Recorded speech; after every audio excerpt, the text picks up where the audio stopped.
दर्शक हो नमस्कार. सखी सह्याद्रीच्या आजच्या या भागात आपलं अगदी मनापासून स्वागत आहे. दर्शक हो 30 जुलै हा मानवी तस्करी विरुद्ध जागतिक दिवस म्हणून साजरा केला जातो. त्या अनुषंगाने आज आपण आपल्या कार्यक्रमातून मानवी तस्करी या विषयावर प्रकाश टाकणार आहोत. कार्यक्रमाचं शीर्षक आहे मानवी तस्करी विरुद्ध लढाई. आणि या विषयावर माहिती देण्यासाठी स्टुडिओत दोघा मान्यवरांना आमंत्रित केलेलं आहे. ओळख करून देते. सेव्ह द चिल्ड्रन इंडिया या संस्थेचे विभागीय समन्वयक अनिरुद्ध पाटील सर आणि अधीक्षिका करुणा महिला वसतिगृह नागपूरच्या शीला कुर्रेवार मॅडम. नमस्कार. तुम्हा दोघांचे कार्यक्रमात मनापासून स्वागत आहे. सर आणि मॅडम, अतिशय संवेदनशील आणि गंभीर अशा या विषयावर आजची आपली चर्चा आहे.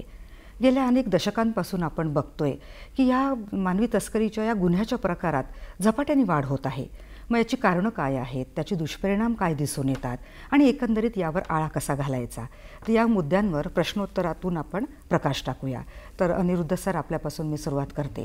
30 जुलै हा जागतिक मानवी तस्करी दिवस म्हणून साजरा केला जातो. तर या दिवसाचं महत्त्व तुम्ही काय सांगाल?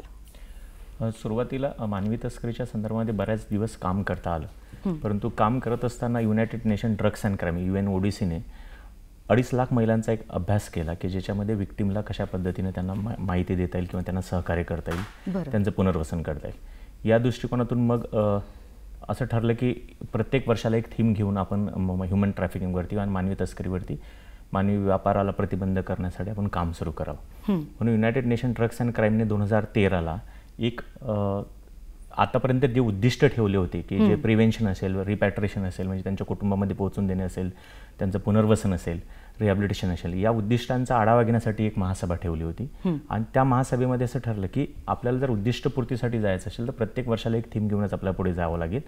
त्या अनुषंगाने 30 जुलै हा एक तारीख ठरवली गेली ज्याला मानवी व्यापार, मानवी तस्करी किंवा ह्युमन ट्रॅफिकिंग विरोधी दिवस त्याला आपण म्हणतो. बरोबर. त्या दिवशी ती थीम ठरवण्यात आली.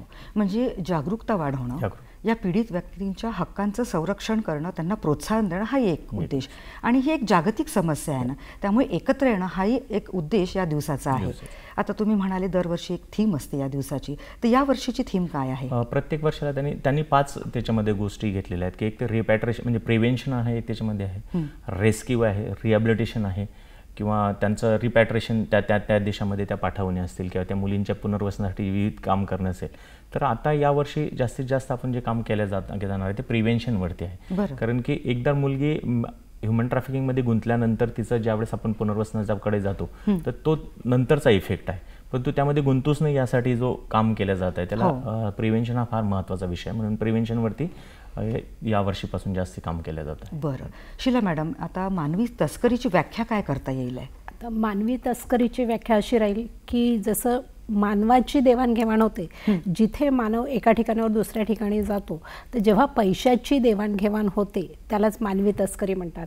उदाहरणार्थ, एक मुलगी 15 वर्षाची मुलगी, तिला तिची आई 5 लाख रुपयात 2 वर्षासाठी विकते. ती मुलगी नागपूरमध्ये रेड लाईट एरियात येते. रेड लाईट एरियामध्ये आल्यानंतर तिथे एका मुलाशी तिचं प्रेम होतं. ती जाण्याचा खूप प्रयत्न करते पण तिला जाता येत नाही. मग तिचा प्रियकर आणि ती छताचं म्हणजे वरच्या छताचं छप्पर फाडून ते लोक जातात. छप्परचं टीन काढून वरून पळून जातात. कुठेतरी एका गावात जाऊन राहतात.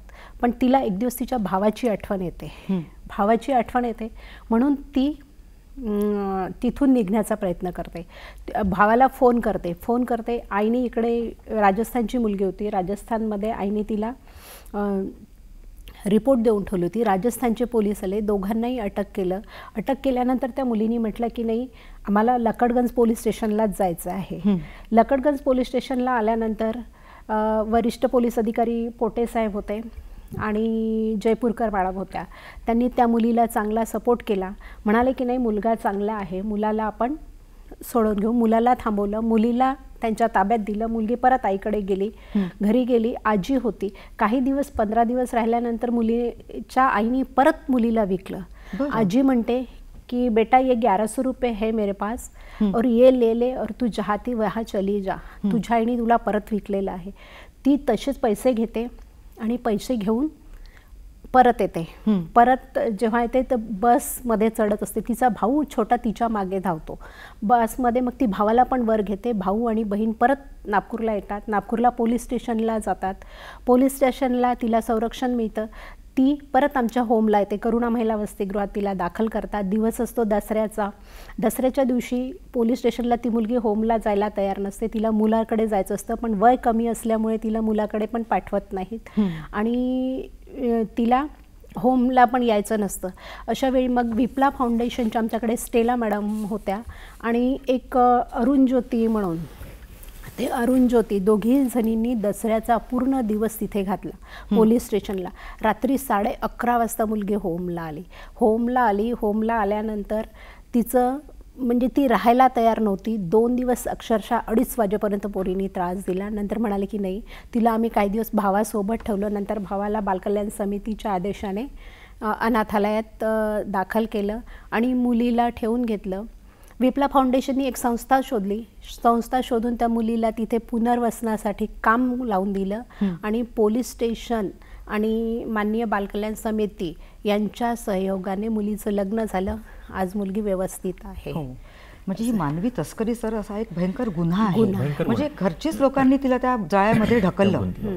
मुळात कायद्यामध्ये जी व्याख्या केलेली आहे ती मॅडमनी सांगितलेला प्रवास, त्या प्रवासावरतीच ती व्याख्या आहे की एखाद्या व्यक्तीला ताब्यात घेणे, त्याला दामून ठेवणे किंवा त्याला हस्तांतरित करणे कोणाकडे आणि नंतर त्याचं शोषण करणे. मग ते 2 प्रकारचं शोषण कायद्याने उल्लेखित केलेलं आहे. यापूर्वी जी व्याख्या आहे आपल्याकडे 370 मध्ये जी व्याख्या दिलेली आहे इंडियन पिनल कोड जे पूर्वीचं आपण म्हणत होतो त्याच्यामध्ये ती व्याख्या दिलेली आहे की त्याचं शोषण करणे. मग शोषण 2 प्रकारचं त्यांनी सांगितलेलं आहे.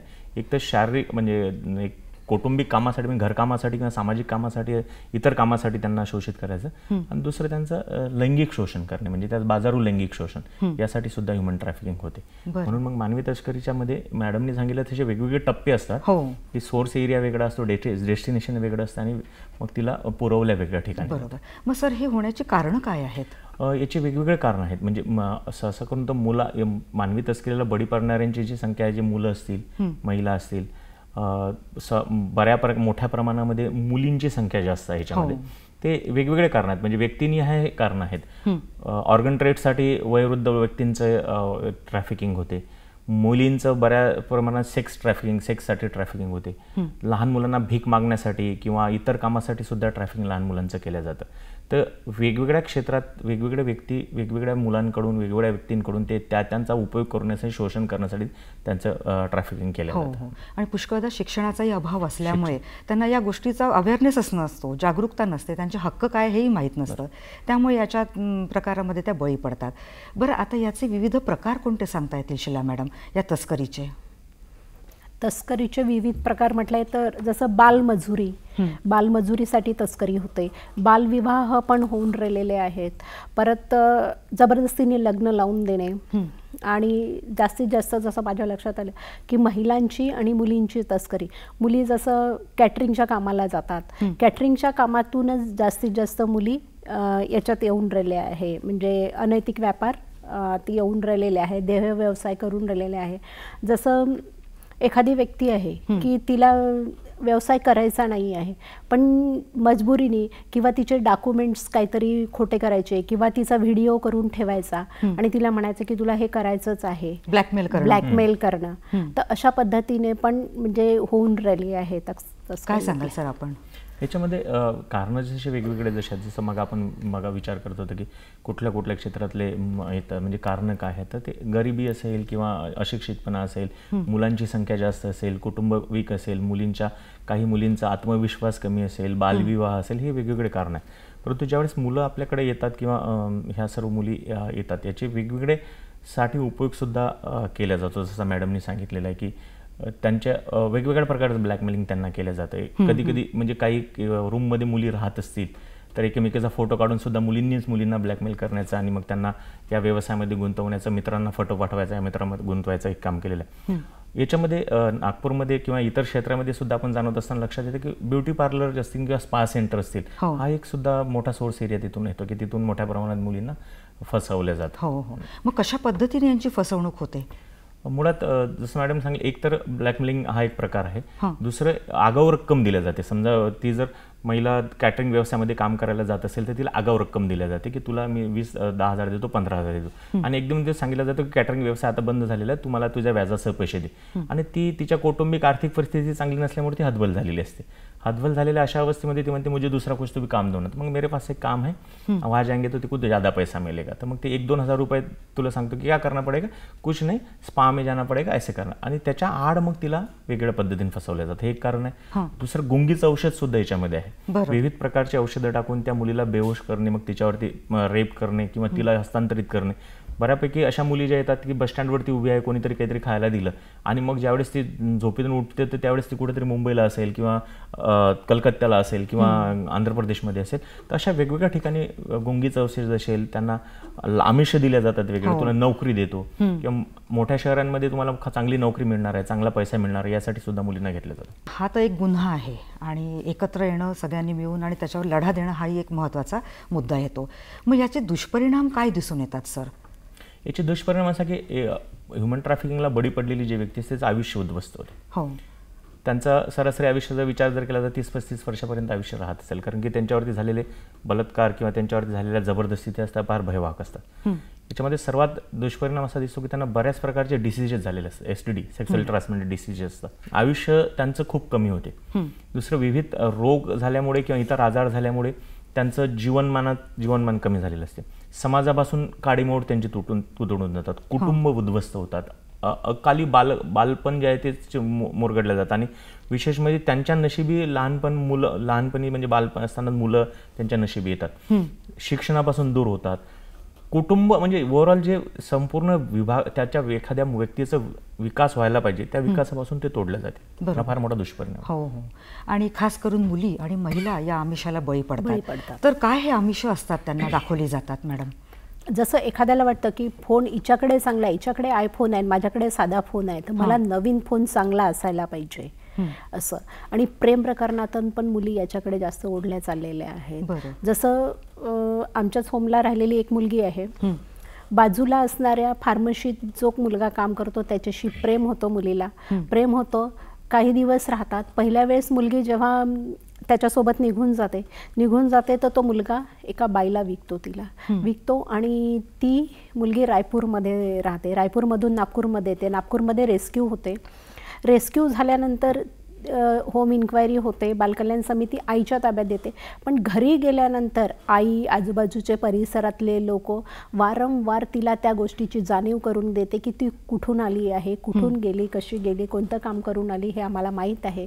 त्यावेळेस ती मुलगी सगळ्यांना कंटाळून नागपूरची मुलगी गोव्याला जाते. गोव्याला जेव्हा पाहते ती की इथली परिस्थिती जी आहे किंवा इथले लोक इतक्या हायपाय याच्यात राहते, नाही आपण असं का राहतो, म्हणून ती एक तर मायनर होती, तिचा रेट पण तिने जास्ती ठेवला.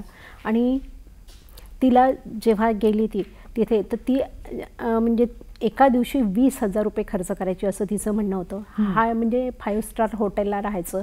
आल्यानंतर म्हणाली, जेव्हा नागपूरला आली तेव्हा तिला विचारलं की तू किती, म्हणजे मॅडम मी असा नाश्ता करत नसते, मला एका दिवशी मी 1,500 रुपयाचा नाश्ता करते. आम्ही विचारलं असं काय खाते, आणि मी खूप मोठ्या हॉटेलमध्ये जेवत असते, इथलं कधी जेवायला पण तयार नसतात. जेवायला तयार नव्हते. नंतर मग तिला आम्ही नागपूरची जाणीव करून गेली की आपण कुठल्या परिस्थितीत आलो, कुठे राहिलो, असं करून ती राहायला तयार झाली, नंतर राहिली, मोठी झाली, आईने परत नेलं. आई तेव्हा करोना काळ होता, आई आम्हाला घरात येऊ द्यायला पण तयार नव्हती. तेव्हा विप्ला फाउंडेशनच्या स्टेला मॅडम, आमच्या कॉन्सिलर आणि मी, आम्ही तिच्या घरी गेलो. घर अगदी छोटंसं असं गल्लीत आणि पडदे लावलेले नुसते, तर अशी जायची इच्छा पण होत नव्हती. तरीही गेलो कोरोना काळात आणि तिला म्हटलं नाही. तिच्या आईला पण समजवलं. मॅडमनी, आमच्या कॉन्सिलर मॅडम होत्या, त्यांनी काउन्सिलिंग केलं, मुलीला आईच्या ताब्यात दिलं. पण तिचं तेच की त्यांचे कपडे चापले तर आपले का नाही, हे चांगले राहू शकतात तर आपण का नाही, आणि यांना महागाच्या वस्तू मिळतात तर मला का नाही, हाच तिचा प्रश्न असता. मुलगी वर्षभर राहिली, वर्षभरात रिलॅक्स झाली, लग्न झाली, आता एका बाळाची आई आहे. बरं, म्हणजे थोड्याशा आमिषापायी त्या बळी पडतात, पण त्यातून निघणं आणि पुन्हा त्या जीवनाच्या प्रवाहात येणं हे महत्त्वाचं आहे. आणि आपल्यासारखी संस्था अशी मदत करते. खूप छान. पुढे जाणून घेऊया, पण कार्यक्रमात ब्रेकची वेळ झालेली आहे. दर्शको, कार्यक्रमात घेऊया एक छोटासा ब्रेक. कुठे जाऊ नका, पाहत राहा कार्यक्रम सखी सह्याद्री.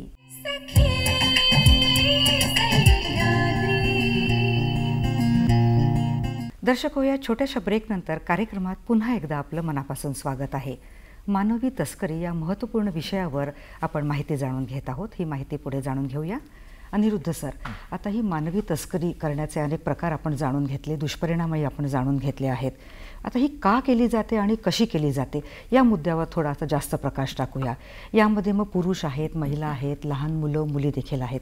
तर पुरुषांच्या बाबतीमध्ये कसा हा प्रकार घडतो?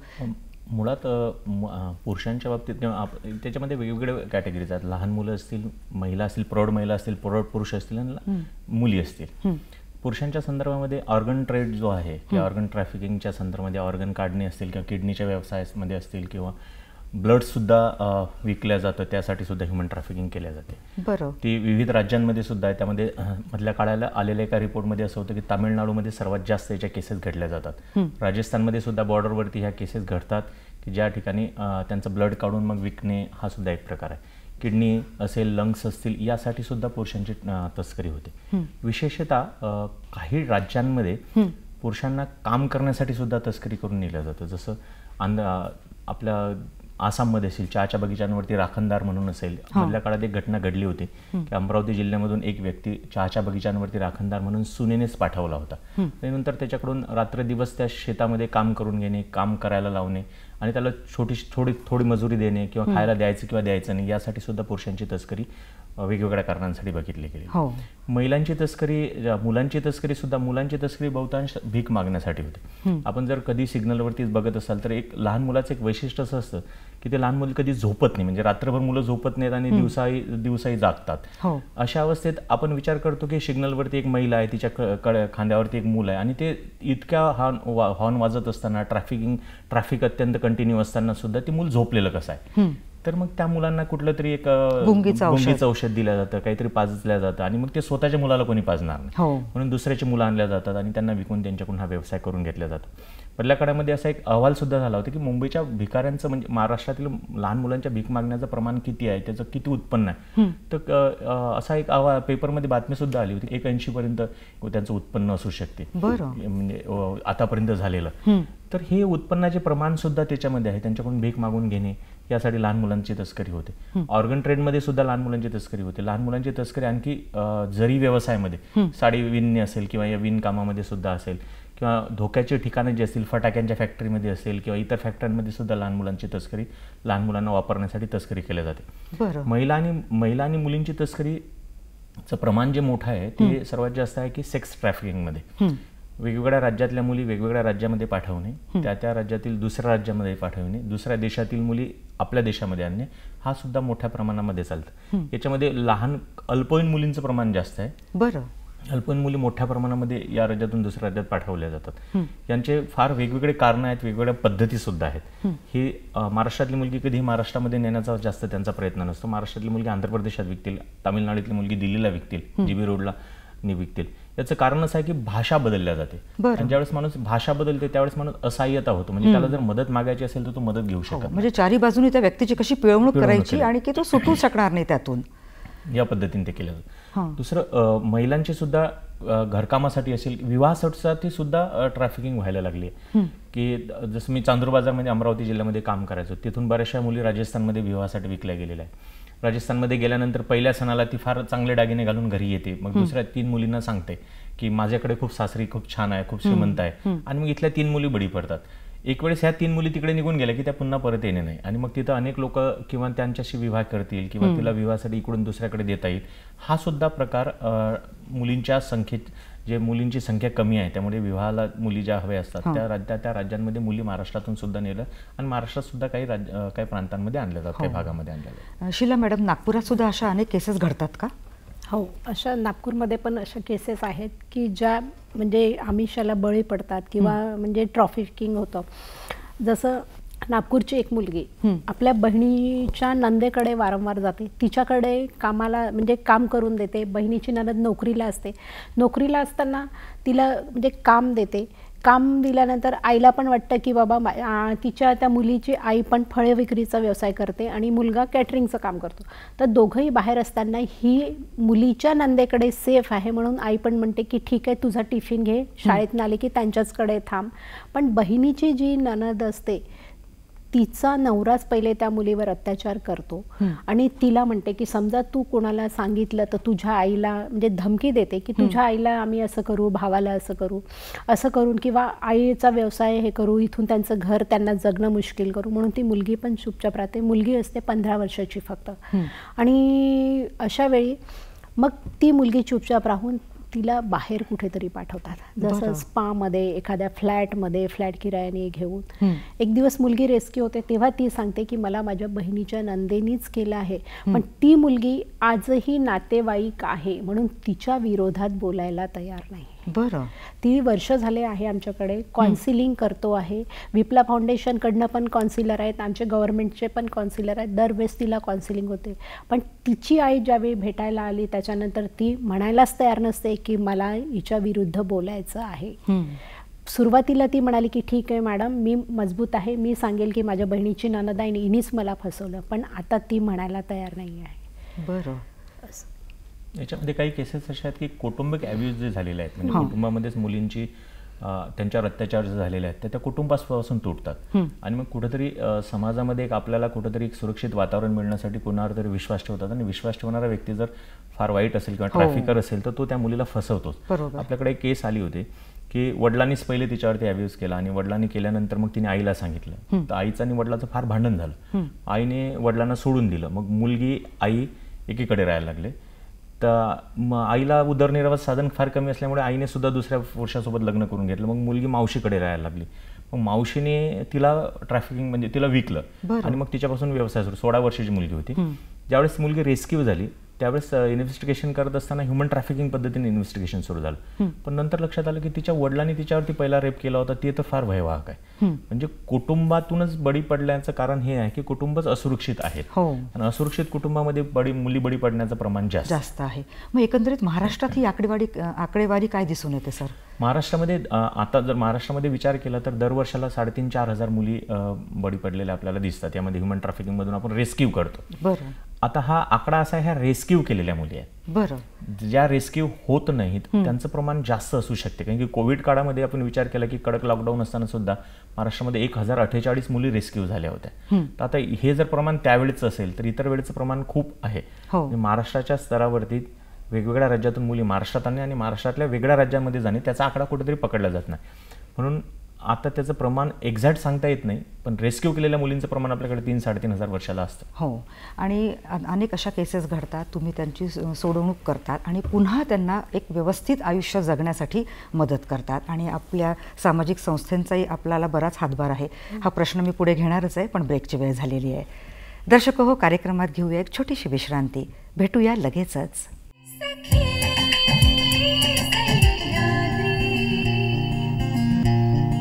दर्शक हो, या छोट्याशा विश्रांतीनंतर कार्यक्रमात पुन्हा एकदा आपलं मनापासून स्वागत.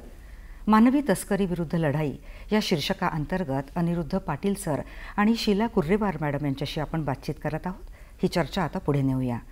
सर, आता या व्यवसायामध्ये मुलींना, लहान मुलांना देखील, महिला पुरुष सगळ्यांना असं आमिष दाखवून ओढवलं जातं, आणि काही कालांतरांनी त्यांची सुटका जरी झाली तर पुढे काय, हा एक मोठा प्रश्न असतो. तर पुनर्वसन त्यांचं केलं जातं, तर कशा पद्धतीने या लोकांचं पुनर्वसन केलं जातं? मुळात मॅडम सुटका झाल्यानंतर पोलिसांकडून ही रेस्क्यू ऑपरेशन जे राबवलं जातं ते पोलिसांकडून राबवलं जातं. पोलिसांकडून राबवल्यानंतर तत्काळ मुलीला वेगळं केलं जातं आरोपींपासून आणि मग त्यांना पुनर्वसन गृहामध्ये म्हणजे जे इथं करुणा शासकीय महिलांचे वसतिगृह आहे त्याच्या मॅडम अधीक्षक आहेत त्यामध्ये पाठवलं जातं. मग तिथं गेल्यानंतर मुलीची सुरुवात अशी असते की मुली सुरुवातीला त्यांना असं वाटतं की आम्हाला पकडून आणलं आहे, त्या घाबरलेल्या असतात, प्रचंड ट्रॉमा असतो किंवा त्यांच्यावरती आघात झालेले असतात, विविध प्रकारचे आजार असतात. हा सर्व पहिले त्यांच्यासोबत जो शारीरिक आघात झालेला असतो आणि मानसिक आघात झालेला असतो यासाठी एक समुपदेशन त्यांच्यासोबत सुरू होते. समुपदेशनामध्येच त्या मुलीच्या कल काय आहे, शैक्षणिक कल आहे, तिला व्यावसायिक कल तिचा आहे का, तिला कुठं पुढे तिच्या आयुष्यामध्ये काय करायचं आहे ह्या गोष्टीसुद्धा जाणून घेतल्या जातात. हे जाणवत असतानाच मग असं लक्षात येते की हिला शिक्षणाकडे न्यायचं आहे किंवा हिला व्यावसायिक कल हिचा आहे. तर मग तिच्यासोबत काम सुरू होते. काम सुरू होत असताना एक होममध्ये काम सुरू होते. मग होममध्ये पुनर्वसनगृहामध्ये ज्यावेळेस काम सुरू होते मध्येच कोर्टाची एखाद्या वेळेस ऑर्डर येऊन त्या मुलीला रिलीज केलं जातं. मग तिथवरच ते आपण सोडत नाही. तर ती मुलगी ज्यावेळेस रिलीज होते तिच्या असलेल्या आवडीनिवडीच्या अनुषंगाने तिला कुठला तरी व्यवसाय उभा करून देता येईल का या दृष्टिकोनातून सुद्धा आपण विचार करतो. आणि मग दोन गोष्टीचं पुनर्वसनामध्ये आपण प्रयत्न करतो. एक शैक्षणिक पुनर्वसन फार चांगली घटना आहे की 100% रिझल्ट 10वी-12वीमध्ये या मुलींचा लागत आहे. आता यावर्षी सुद्धा सर्व मुली पास झालेल्या आहेत. कागदपत्र मिळत नसतील तर त्यासाठी सुद्धा आपण प्रयत्न करतो आणि त्यांचे विविध डॉक्युमेंट काढून देण्यापासून सर्व कामं केल्या जातात. म्हणजे आधार कार्ड असेल, पॅन कार्ड असेल, त्यांच्यासाठी बँक पासबुक असेल, हा एक भाग सुद्धा त्यांचा असतो. त्यांच्या काही कागद कमी असतील तर ते सुद्धा दिले जातात. मध्ये एक चांगलं काम केलं जातं. मग शैक्षणिक त्यांना दिवसा शाळेत त्या जाऊ शकत नसतील किंवा दिवसा शाळेमध्ये यांना ॲडमिशन मिळत नसेल, आपल्या होममध्येच राहून त्यांचं शिक्षण पूर्ण केलं जातं. तिथं त्यांना टीचर दिला जातो आणि रात्री शाळांमध्ये सुद्धा त्यांचे ॲडमिशन घेतले जातात. एक शैक्षणिक पुनर्वसन आहे.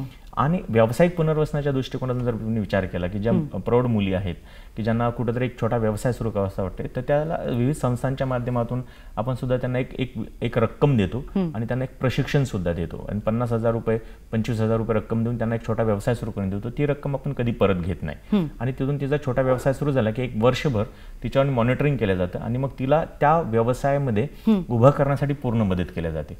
अशा मुली तो एक आहे.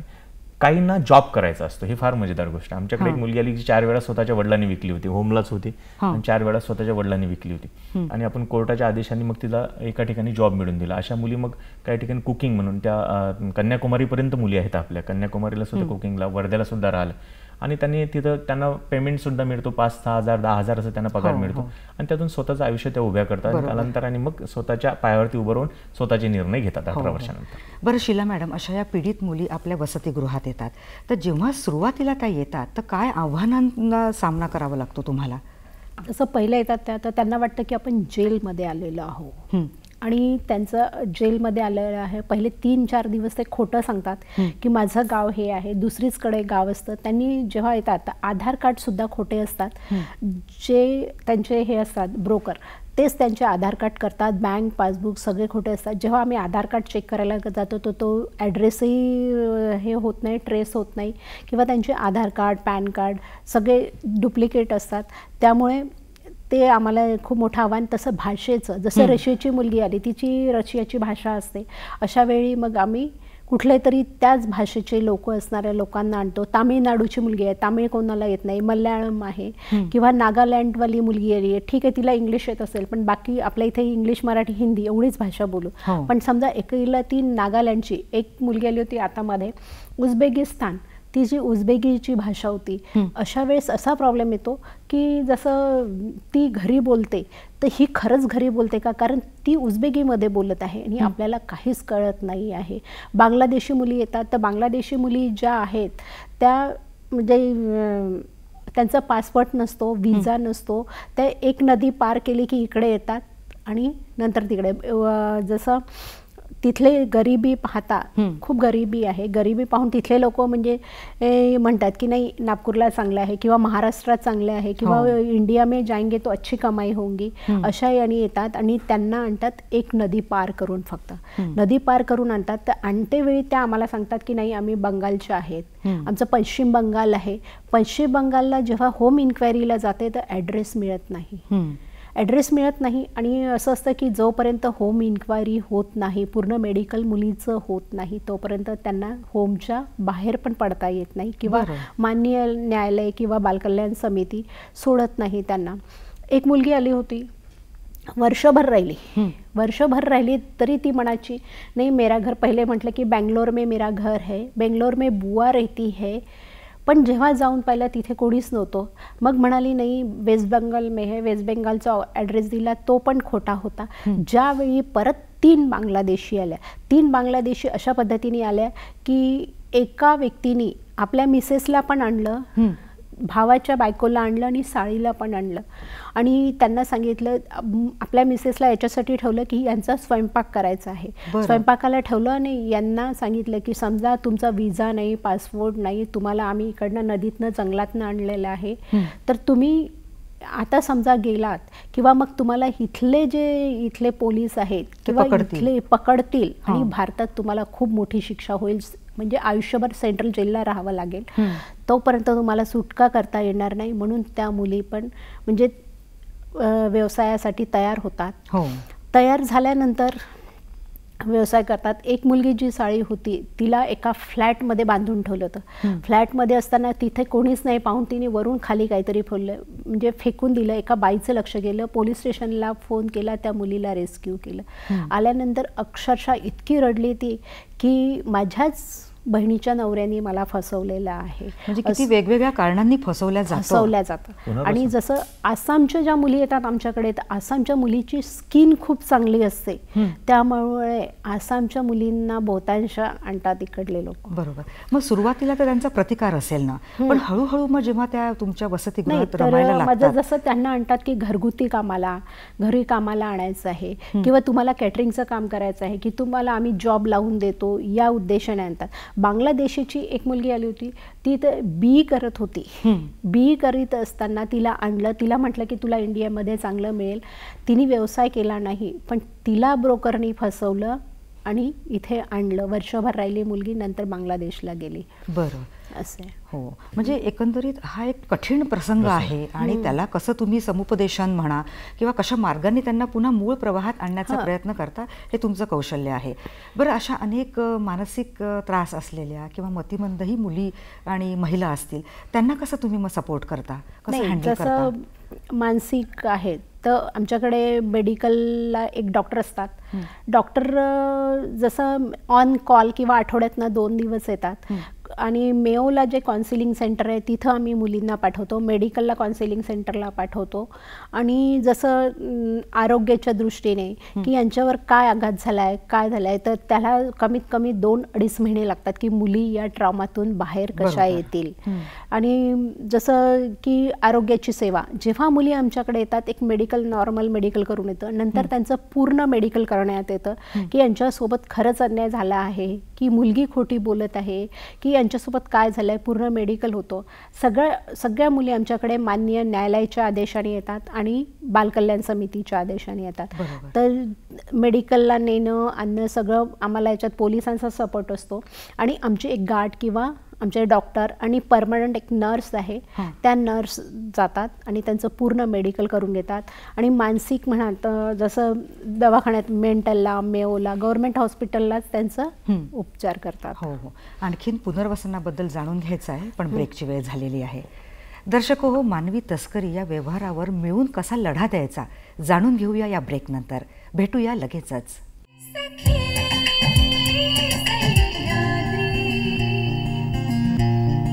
दर्शक हो, या छोट्याशा विश्रांतीनंतर कार्यक्रमात स्वागत आहे. ब्रेकवर जाण्याआधी आपण पीडितांच्या पुनर्वसनाबद्दल बोलत होतो. आणखीन पुढे याबद्दल जाणून घेऊया. सर, आता या व्यक्तींचं पुनर्वसन केलं जातं, तर मग सरकारी योजना आहेत का या बाबतीमध्ये काही? शासनाच्या खूप चांगल्या योजना पुनर्वसनासाठी आहेत. मुली, जसं मॅडमने मग सांगितलं, मुलगी आल्यानंतर तिचे काउन्सिलिंग नंतर ती स्थिरतावर झाली की तिला शासनाच्या विविध प्रकारच्या आर्थिक लाभाच्या योजनासुद्धा शासनाने दिलेल्या आहे. तर विशेष एक सर्वात चांगली योजना दिली आहे की ती मनोधैर्य योजना म्हणून आहे. महाराष्ट्र शासनाची 2013ला सुरू झालेली योजना आहे. नंतर तिचं सुधारित मनोधैर्य योजना 2017ला आलेली आहे. या अंतर्गत पीडित मुलीला 10 लाख रुपयापर्यंत मिळतात. ती एक योजना आहे. दुसरी माहेर योजना म्हणून आहे, जी होममध्ये मुलगी असेल आणि तिलासुद्धा शासन मदत करते, त्यासाठी एक माहेर योजना म्हणून शासनाने दिलेली आहे. विक्टिम कॉम्पेन्सेशन 2018 नावाची नॅशनल लीगल एड सर्व्हिसेस यांनी खूप चांगली योजना केली की ज्याच्यामध्ये 15 लाखापर्यंत मुलीला पैसे आर्थिक मदत मिळवून दिली जाते. अनुसूचित जाती जमातीची मुलगी असेल तर त्या अनुसूचित जाती जमातीच्या कायद्यानुसार सुद्धा मुलीला 5 लाख रुपयापर्यंत मदत मिळवून दिली जाते. आर्थिक मदतीबरोबरच मग तिला जे तिचा एखादा जॉब गेला असेल किंवा तिला कुठं मानसिक ट्रॉमा झाला असेल तर त्यासाठी सुद्धा तिला काउन्सिलर फ्री असेल, तिचं मेडिकल ट्रीटमेंट फ्री असेल, तिला जॉब मिळवून देण्याचे प्रयत्न असतील, तिला शिक्षणासाठी मदत असेल, तिच्या कुटुंबामध्ये इतर काही मुलांवरती अन्याय अत्याचार झाला असेल किंवा काही त्रास झाला असेल तर त्यांच्या सपोर्टसाठी असेल, तर शासनाच्या खूप चांगल्या योजना महिला बालविकास विभागाने त्यासाठी निर्माण केलेल्या आहे. त्या योजना सातत्याने मुलींच्या पुनर्वसनासाठी काम करतात.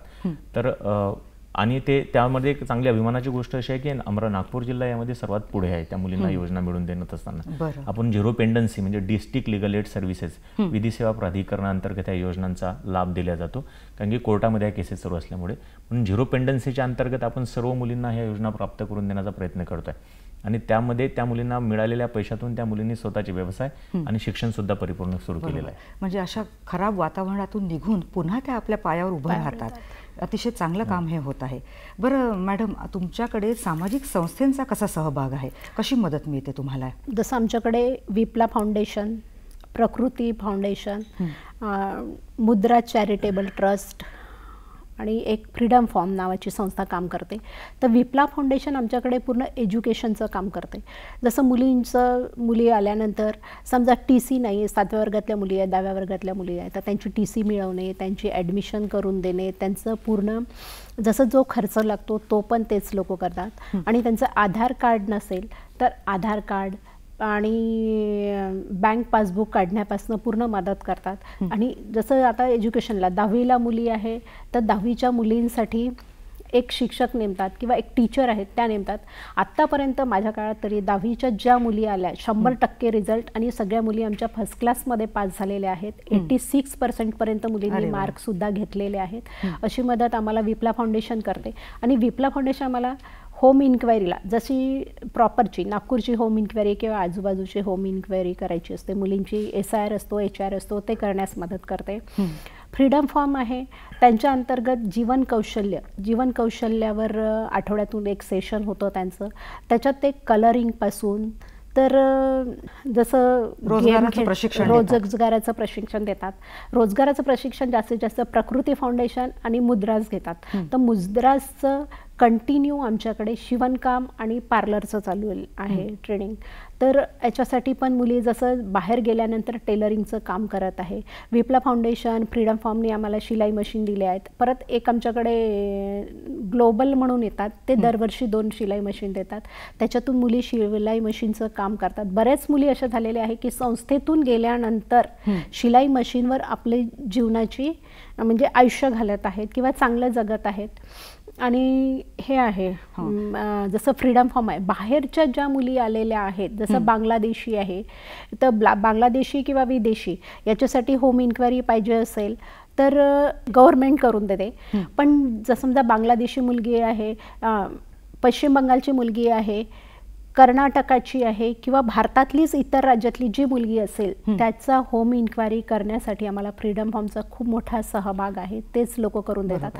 प्रकृती फाउंडेशन नव्यानेच मागच्या वर्षी जुळलेलं आहे. त्यांनी आम्हाला एक म्युझिक रूम करून दिलं, म्युझिक टीचर अवेलेबल करून दिले. आता आमच्या मुली हार्मोनियम खूप सुंदर वाजवतात आणि चांगल्या करतात. जसं मुलींसाठी आम्ही प्रशिक्षण घेतो, प्रशिक्षणात मातीची खेळणी बनवणे किंवा विणकाम, भरतकाम, याच्यात पण मुली एकदम हे झाल्या. जसं एक मुलगी आली की ती आमच्याकडे आली तर काहीच पैसे नव्हते, वर्षभर राहिल्याबरोबर तिने 9,500 रुपये इथून घेऊन गेली आणि माहेर योजनेचा पण आम्ही तिला लाभ दिलेला आहे. मग आता इतके वर्ष झाले, इतक्या वर्षाचा हा अनुभव आहे तुमचा या क्षेत्रातला, तर अशा किती मुली बाहेर पडल्यात आणि आपल्या स्वतःच्या पायावर उभ्या राहिल्या आहेत? जसं सगळ्यात पहिले माझ्याकडे मनोधैर्य योजनेचा एका मुलीला लाभ मिळाला. त्या मुलीची हिस्ट्री एक वेगळीच आहे की ती मुलगी एक 5-7 वर्षाची असताना तिला घरून चोरून आणलं. तिचे आईवडील नव्हते, तिला माहिती नव्हतं की हे माझे आईवडील आहे किंवा नाही आहे.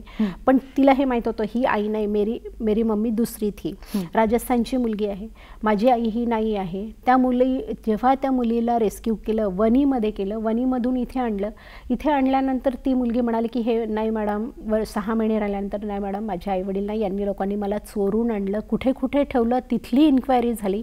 तिथली इन्क्वायरी झाल्यानंतर लक्षात आलं. तरी मग कोर्टाने आमच्या इथे DLSAला काळे सर होते, काळे सरांनी मदत केली आणि तिचं DNA टेस्ट केलं तेव्हा लक्षात आले की ती मुलगी त्यांची नाही. माननीय न्यायालयाने इतका चांगला प्रतिसाद दिला की मुलीला म्हटलं नाही, हिला होमलाच ठेवायचं. मुलीला होमनी प्रशिक्षण दिलं आणि ती केअरटेकरचं कामाला विप्ला फाउंडेशनच्याच याने एका संस्थेत ती काम करते आहे. म्हणजे सामाजिक संस्थांचा सिंहाचा वाटा याच्यामध्ये आहे. आणि तुमच्यासारखे कार्य करणारी जर समाजसेवक असतील तर खरंच तुमच्यासारख्यामुळेच हे सगळं चांगल्या गोष्टी घडतात आणि तुमच्या कार्याला सलाम आहे.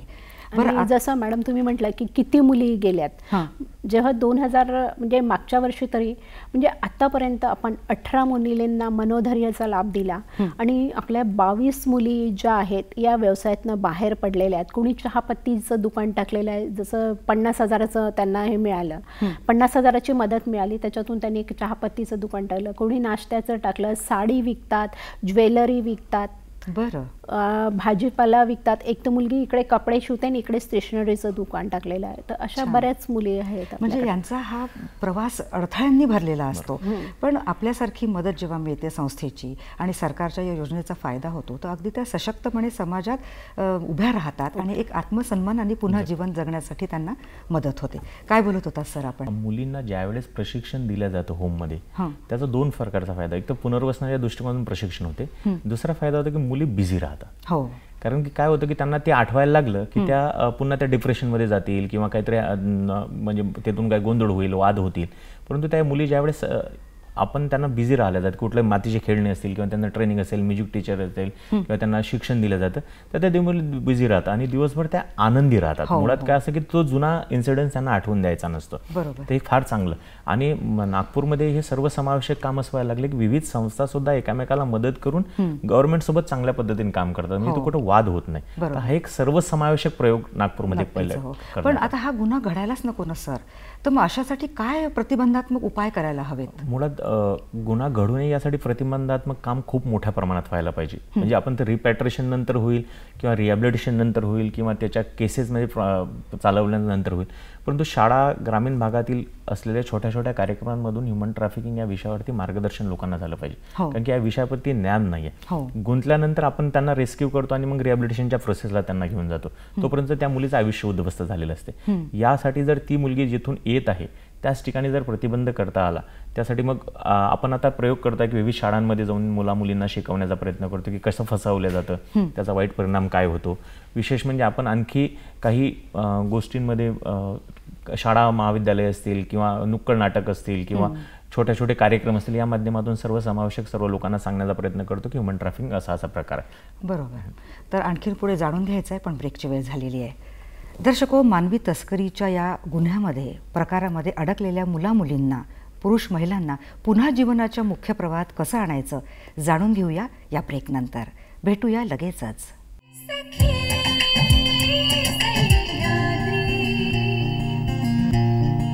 दर्शको, या छोट्याशा विश्रांतीनंतर कार्यक्रमात आपलं स्वागत आहे. चर्चेच्या शेवटच्या टप्प्यात आपण आलेलो आहोत. जाता जाता महत्त्वपूर्ण मुद्द्यांवर प्रकाश टाकूया. सर, आता हा एक अमानवीय गुन्हा आहे आणि अनेक मुलींना याच्यामध्ये ओढल्या जातं, त्यांचं आयुष्य उद्ध्वस्त केलं जातं. पण ह्या मानवी तस्करीविरुद्धच्या लढाईमध्ये समाजाचीही भूमिका खूप महत्त्वपूर्ण ठरते. तर कशी जागरूकता निर्माण करायला हवी, कशा पद्धतीने आपली संस्था काम करते आणि सरकारचे उपक्रम चालतात? विशेषतः जागरूकता निर्माण करणे हा फक्त मुलींसाठीच एक घटक ठेवता येणार नाही. सर्व जितके लोक ह्युमन ट्रॅफिकिंगशी रिलेटेड आहेत, म्हणजे ज्यावरती प्रतिबंधात्मक काम करतात, त्या सर्व घटकांसोबत काम करावं लागेल. यासाठी आपण शासनाच्या वतीने आणि शासनाच्या सोबत पोलीस ट्रेनिंग सुद्धा सुरू केलेले आहेत. पोलिसांना सुद्धा अत्यंत संवेदनशील करणं गरजेचं आहे की या क्षेत्रामध्ये गुन्हा घडल्यानंतर कशा पद्धतीने आपल्याला इन्व्हेस्टिगेशन करावं लागेल. कारण की आता नवनवीन पद्धती येतात, त्यामुळे इन्व्हेस्टिगेशनच्या पद्धती वाढल्या. जे लोकांसोबत सुद्धा आपण बऱ्या प्रकारे ज्युडिशियल ऑफिस सोबत लोकांसोबत आपण चर्चा करतो आहे. शाळा, महाविद्यालयांसोबत हा फार मोठा घटक आहे, तिथं सुद्धा चर्चा करतो आहे. ग्रामीण भागातील महिला बचत गट असतील, तिथं सुद्धा आपण महिला बचत गटांसोबत चर्चा करतो आहे. विलेज चाइल्ड प्रोटेक्शन कमिटी ज्या आहेत त्या कमिट्या सुद्धा आपण सक्षम करणे सुरू केलेल्या आहेत. अंगणवाडी सेविका असतील, तर म्हणजे तळागाळातील घटकापासून तर प्रशासकीय घटकांपर्यंत आपण याच्यामध्ये काम करतो आहे. हे काम करत असतानाच काही शासनाच्या योजना असतील किंवा शासनाचे घटक असतील त्या घटकांना सुद्धा जागृत करण्याचा प्रयत्न आता आपण त्याच्यामध्ये करतोय की प्रतिबंध जर होईल तर त्या मुलींचं आयुष्य आपल्याला उद्ध्वस्त होऊ देता येणार नाही. आणि प्रतिबंध हा सर्वात महत्वाचा गोष्ट आहे याच्यामध्ये, त्यामुळे आपण ते काम करतो. आणि हा गंभीर गुन्हा आहे ना, आणि याची भीषणता जगासमोर येणं गरजेचं आहे. कारण प्रत्येक व्यक्तीला वाटतं की मी आनंदाने आयुष्य जगावं, एक मला भयमुक्त आयुष्य जगायला मिळालं पाहिजे, पण हा आनंद अशा काही गोष्टींमुळे हिरावून घेतला जातो. त्यामुळे समाजामध्ये जागरूकता निर्माण होणं हाही एक महत्त्वाचा उद्देश आहे. आणि यासाठी हा जो व्यवहार चालतो, हे जे गुन्हे घडतात, त्याच्यासाठी शिक्षा काय आहे सर? आपल्याकडे 1956ला इमॉरल प्रिव्हेन्शन ट्रॅफिकिंग ॲक्ट आलेला आहे. त्या कायद्याअंतर्गत खूप चांगल्या पद्धतीच्या शिक्षाचं प्रावधान त्यामध्ये केलेलं आहे की आपण स्टील डेथ, इथं मरेपर्यंत शिक्षा सुद्धा झालेली आहे. 7 वर्षाच्या पुढील सर्व शिक्षा त्याच्यामध्ये आहेत की एखादी मुलगी ताब्यात घेणे असेल, तिला विकणे असेल, तिच्याकडून वेश्या व्यवसाय करून घेणं असेल किंवा तिला घरकाम करून घेणं असेल, तर यासाठी आपल्याकडे कायद्यामध्येच तरतूद आहे. 2013ला आपण इंडियन पिनल कोडमध्ये जो बदल घडून आणला आहे त्याच्यामध्ये 370 नावाचं एक कलम आणलं की ज्याच्यामध्ये सेशन ट्रायल हा गुन्हा झालेला आहे. पोक्सो झाला आहे, 18 वर्षाखालील मुलींच्या संदर्भामध्ये जर लैंगिक शोषण होत असेल तर तिथं पोक्सो ॲक्ट सुद्धा आहे. शिक्षांचं प्रावधान अत्यंत सक्षम आहे. त्या शिक्षांच्या प्रावधानाला सक्षम करण्यासाठी पोलीस विभागाचं सुद्धा आता चांगल्या पद्धतीने त्याच्यामध्ये सहकार्य होत आहे. इन्व्हेस्टिगेशन सुद्धा चांगल्या पद्धतीने होत आहे. आणखी हातभार लावण्यासाठी आंतरराष्ट्रीय किंवा राष्ट्रीय स्तरावरती जे इन्व्हेस्टिगेशन व्हायला पाहिजे त्याला पुढे नेण्यासाठी सुद्धा आता कार्यशाळांचं आयोजन केलं जाणार आहे की राज्यातून किंवा राज्यातून विदेशातून मुली आपल्याकडे येतात तर तिथे इन्व्हेस्टिगेशन कसं करायचं. तर हा सुद्धा आता एक जनजागृतीचा मोठा विषय आपल्या समोर आलेला आहे. शिक्षा आहेत, त्या शिक्षा मिळाल्या पाहिजेत यासाठी सुद्धा काम सध्या सुरू आहे. म्हणजे कुठेतरी कायद्याचे संरक्षण हवं ना. म्हणजे बालकांच्या बाबतीत जेव्हा असं घडतं तेव्हा त्यानुसार जर असं कडक कायदे असतील तर गुन्हा घडणारच नाही, कुठेतरी एक धाक निर्माण होईल. बरं, असं जेव्हा असं काही आढळून येतं की हा इथे एक अमानवीय गैरव्यवहार चालतो आहे किंवा एखादी पीडित आहे, तिला काही मदत मागायची आहे, तर अशासाठी हेल्पलाईन नंबर आहे का काही? महिला बाल विकास विभागाचा म्हणजे चाइल्डलाईनचा एक 1098 नंबर आहे की जे 1098 वरती आपण कळवू शकता आणि त्या ठिकाणी त्या मुलीला किंवा त्या पीडित व्यक्तीला मदत करण्यासाठी येतं. पोलीस स्टेशनने सुद्धा 100 नंबर एक दिलेला आहे की ज्या 100 नंबरवरती तुम्ही फोन करून त्या पद्धतीची तक्रार करू शकता. पण 1098 हा अत्यंत सक्षम नंबर आहे कारण की महिला बाल विकास तिथं बसलेले कर्मचारी स्वतः जातात, स्वतः त्या मुलीला मदत करतात. तिचा काही जर तिच्यावर अन्याय अत्याचार झाला असेल तर तिला हेल्प करतात आणि तिचा गुन्हा सुद्धा दाखल करण्यासाठी फिर्यादी म्हणून पुढे येतात किंवा त्या मुलीला फिर्यादी करण्यासाठी सक्षम बनवतात. तर 1098 हा अत्यंत एक चांगला नंबर आहे आणि 100 नंबर हा पोलिसांचा एक नंबर सुद्धा. बरोबर. म्हणजे समाजाची भूमिका अशी आहे की जागृत राहायला पाहिजे. कुठे असा अन्याय अत्याचार दिसला तर नक्कीच मदत करणं गरजेचं आहे.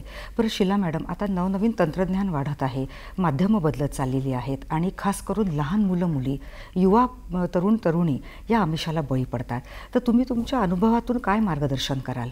जसं आता इंस्टाग्राम आहे किंवा फेसबुकच्या माध्यमातून मुलींची ओळख जास्ती होते आणि प्रेम प्रकरणातनं मुली यात व्यवसायात जास्ती येत आहे. इंस्टाग्राममध्ये कोणाची ओळखी होते, ओळखी झाली की त्या मुली याच्यात जास्ती फसून राहिलेल्या आहेत, म्हणजे येऊन राहिलेल्या आहेत, आमिषाला बळी पडत आहेत की नाही. इंस्टाग्राम आणि फेसबुकच्या माध्यमातूनच मुली आलेले आहेत आमच्याकडे, हे प्रमाण जास्त दिसून येतं. बरं सर, आता 19 वर्ष झाले आपण या क्षेत्रामध्ये कार्य करत आहात, अनेक अनुभव तुम्हाला आलेले आहेत आणि जेव्हा अशा पीडित व्यक्तींना तुम्ही संरक्षण देता, स्वतःच्या पायावर उभं करता, पण मग त्यांच्या ओळखीचं संरक्षण कसं केलं जातं? एक तर काय असं, त्या मुलींना उभं जर करायचं असेल तर तिचं आयडेंटिफिकेशन समाजासमोर आलं नाही पाहिजे, कारण समाज त्यांना बाहेर ढकलतो. बरोबर. तर त्या समाजामध्येच त्यांचं पुनर्वसन करायचं असेल तर तिला जगण्याची उर्मी निर्माण करावी लागते, एक आत्मविश्वास तिच्यामध्ये निर्माण करावा लागतो. आणि दुसरा, आत्मविश्वास निर्माण करत असताना समाजातील इतर घटकांना माहीत नसलं पाहिजे. लॉ ज्युडिशियरीला माहीत असेल, पोलीस डिपार्टमेंटला माहीत असेल, महिला बाल विकासला माहीत असेल, सामाजिक संस्थांना माहीत असेल, पण संपूर्ण गावाला जर माहीत झालं तर कुठेतरी ती स्वतः उभं राहत असताना सुद्धा तुटून पडेल. म्हणून आपण गोपनीयता हा फार महत्त्वाचा विषय तिथं ठेवला की कोणालाच ती इन्फॉर्मेशन देत नाही. आणि एखादी पीडित व्यक्ती आहे, ती व्यक्ती आपले अनुभव व्यक्त करते, आपल्याला सांगते, तर या अनुभवातून जर ठोस कृती जर आपण केली तर निश्चित मानव तस्करी विरुद्धची ही जी लढाई आहे त्याला बळ मिळेल. तर जाता जाता आपल्या अनुभवातून आपण काय सांगाल? 2 गोष्टी याच्यामध्ये व्हायला पाहिजेत. एक गोष्ट तर प्रतिबंधात्मक कारवाई होत असताना संपूर्ण क्षेत्र समाजातील घटकांना याची माहिती असली पाहिजे, कारण की फार सांगत असताना बोलताना आपल्याला 10% लोकांना ह्युमन ट्रॅफिकिंगबद्दल माहिती आहे, बाकी लोकांना कोणाला माहिती नाही. दुसरं, आरोपी जे आहेत, कारण की आरोपी वारंवार तेच आहेत, तर आरोपींना शिक्षा जर झाली तर मला असं वाटतं की एकदा ती चेन ब्रेक होईल, कारण की चेन ब्रेक नाही होत. तर आरोपींना शिक्षा व्हावी यासाठी पोलीस विभाग असेल, ज्युडिशियल विभाग असेल, ते पंच असतील, सर्व जितकं घटक असतील त्या घटकांनी अत्यंत सक्षम पद्धतीनं काम त्याच्यामध्ये करावं. आणि दुसरं, ग्रामीण भागापासून तर शहरी भागापर्यंत प्रत्येक घटकाला ह्युमन ट्रॅफिकिंगबद्दल माहिती असावी, यासाठी जनजागृती व्हावी. बरोबर. जनजागृती हा एक महत्त्वाचा भाग आहे, कारण इकडे आपला देश एका साईडने बघितलं तर प्रगतीच्या पथावर आहे, प्रगतीपथावर आहे, आणि दुसरीकडे गुन्हेगारी वाढत आहे. त्यामुळे सतर्कता इथे बाळगणं गरजेचं आहे. आणि त्यासाठी एकत्र येणं आणि या व्यक्तींना समाजाच्या मुख्य प्रवाहात आणण्यासाठी मदत करणं आणि मिळून असं एक सुरक्षित भविष्य निर्माण करण्याचा प्रयत्न करायला हवा, जिथे गुन्ह्याला, अपराधाला स्थानच राहणार नाही. या सकारात्मक विचारांसह आपण इथे चर्चेला थांबवूया. तर अनिरुद्ध पाटील सर आणि शीला कुर्रेवार मॅम, आपण इथे आलात आणि मोलाचं मार्गदर्शन या विषयावर केलं. दर्शकांच्या वतीनं आणि नागपूर दूरदर्शनच्या वतीनं आपले आभार आहेत. धन्यवाद. नमस्कार.